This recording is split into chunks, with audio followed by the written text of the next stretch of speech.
All right, now we are going to break down the Class 6A state final game. An interesting state final game, to say the least. Not a huge surprise as far as I'm concerned, with Cary-Grove coming out of the north and Crete coming out of the south. Cary-Grove in particular, you just saw that when the Trojans dropped from basically being a 7A projected team down to 6A, huge move up, or I should say actually a huge move down in class for Cary-Grove and the way the Trojans play. Not surprised at all to see them in a state final. Now, Crete as well. Just had a feeling this was going to be the year for Crete, and so far so good. So, keys to the game for Cary-Grove going into the state final game, I think, is the defense and in particular the secondary. Crete is going to go 4 or 5 wide, really try to spread the field. Very good receivers, a ton of speed. Everyone knows about Laquan Treadwell. Should also know about Lance Lenore. And Crete really has about 3 or 4 other kids that have speed, that have skill. And Marcus Terrell has done a great job at quarterback this year.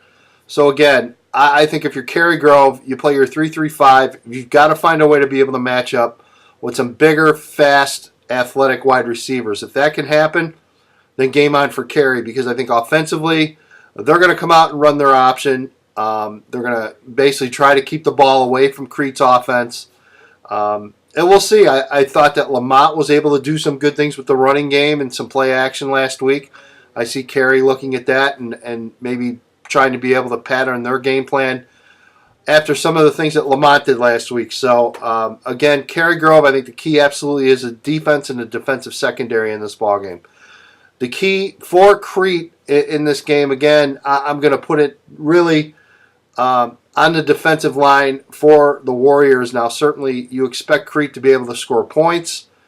Very explosive on offense, and that'll continue. Now, defensively, you got to find a way to slow down this Cary-Grove option offense. Very good option offense. A lot of experience in that backfield. Some really good speed. Kyle Norberg, just a great fullback. Not exactly a big bruising guy, but more speed than bruising. But he can do both. He's a very good inside runner. But again, once he gets in the open field, look out. And that's what Kerry tries to do. They try to get those one-on-one situations, and they can break open a big run at any time. So again, for Crete, the key absolutely to me is the defensive line, and that D-line really has to win the battle on Saturday. They have to just really turn away a very good and a very well-run Cary-Grove option offense. And Crete's going to have to play some very disciplined defense on Saturday. That's assignment football. Everyone's got to follow through on their assignments, and if you slip up or if someone's not doing their job, believe me, this Cary-Grove staff and this offense will find it and they will exploit it. So, my winner in this ball game, boy, it's tough. It is a tough pick. I'm going to go with Cary-Grove. I think Cary-Grove really has just played solid all year. Yes, they could have some issues with Crete. On the flip side, I think Crete hasn't played a team quite like Cary this year. A very tight game. I think we'll see scores in the 20s. I'm going to say Cary-Grove will end up winning, say, 28-24 final, to 20-25 final.